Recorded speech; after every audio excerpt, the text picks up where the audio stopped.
We're going to turn now to that battle raging between the White House this morning and former aide Omarosa Manigault Newman. The president firing back at Omarosa, calling her a, quote, lowlife over sensational claims she's now making in interviews and in her new book. And now she's released audio she claims is from the moment she was fired, secretly recorded inside the White House. Our chief national affairs correspondent Tom Yamas is here this morning with all the details. Hey, Tom, good morning. David, good morning to you. She's on a book tour, but it's feeling more like Omarosa, the revenge tour. We're now learning on the day she was fired, Omarosa walked into one of the most secure and sensitive areas of the White House, ready to record. This morning, Omarosa drawing the wrath of the White House, admitting she secretly recorded Chief of Staff John Kelly inside the Situation Room as he was firing her. I think it's important to understand that if we make this a friendly departure, we can all be, you can look at your time here in the White House as a year of service to the nation, and then you can go on without any type of difficulty in the future relative to your reputation. Omarosa says that's proof she was threatened to keep quiet. The White House says the recording is proof she has no character or integrity.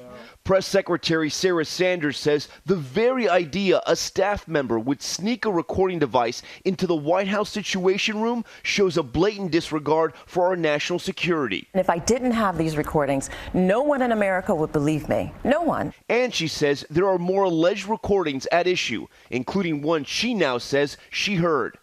In her new book, Unhinged, Omarosa claims 3 people told her about a recording of the president using the N-word on The Apprentice set, but she wrote she never heard it herself. The existence of any such tape has never been proven, but now the former White House advisor claims she heard it. Once I heard it for myself, it was confirmed what I feared the most, that he is truly a racist. Omarosa says by the time she heard it, the book could not be updated. She also claims the Trump re-election campaign offered her this consulting contract obtained by the Washington Post, which promised $15,000 a month in compensation.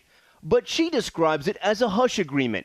The non-disclosure agreement states she could not demean or disparage publicly in any form or through any medium the campaign or Mr. Trump. That's not hush money. Everybody sends an NDA. Over the weekend, President Trump sharing his thoughts about his former contestant on The Apprentice that he brought into his campaign and into his White House. Lowlife. She's a lowlife. On the campaign trail, and even after she was fired, Omarosa was a fierce defender of the president.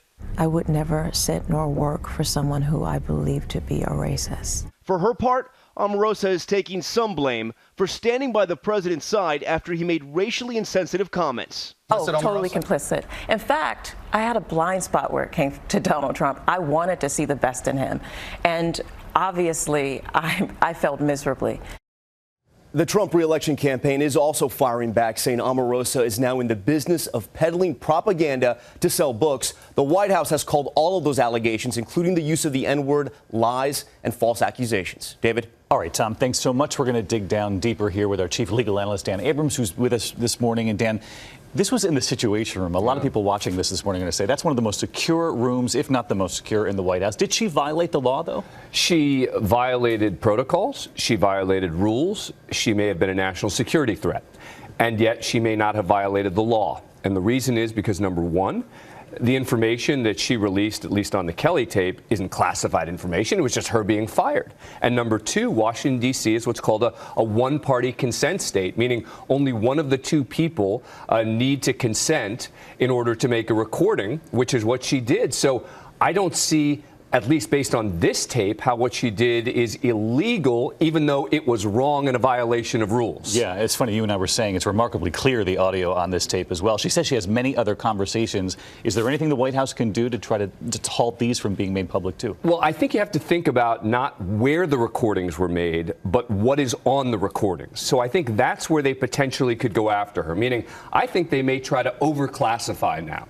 They may try to classify almost any conversations with Omarosa. But can they do that? Well, look, you're allowed to classify. That's up to them in terms of what gets classified and what doesn't. There are arguments all the time about overclassification. So they can certainly try now to classify conversations that had happened with Omarosa so that if she does release future conversations, then they can go after her. Then they can say that's classified information, and as a result, that's a violation of the law. Now, whether that's the right or wrong thing to do is a separate question, but when they say they're going to go after her, that's the best I can think of in terms of what they have. How they'll do it. Yeah. Still startling, though, to think about a conversation recorded in the Situation Room. Oh, I mean, startling. I mean, just because it may not be a violation of the law doesn't mean that it's not unbelievable that it actually happened. All right. Dan Abrams with us this morning. Yeah. Thanks, Dan, as always.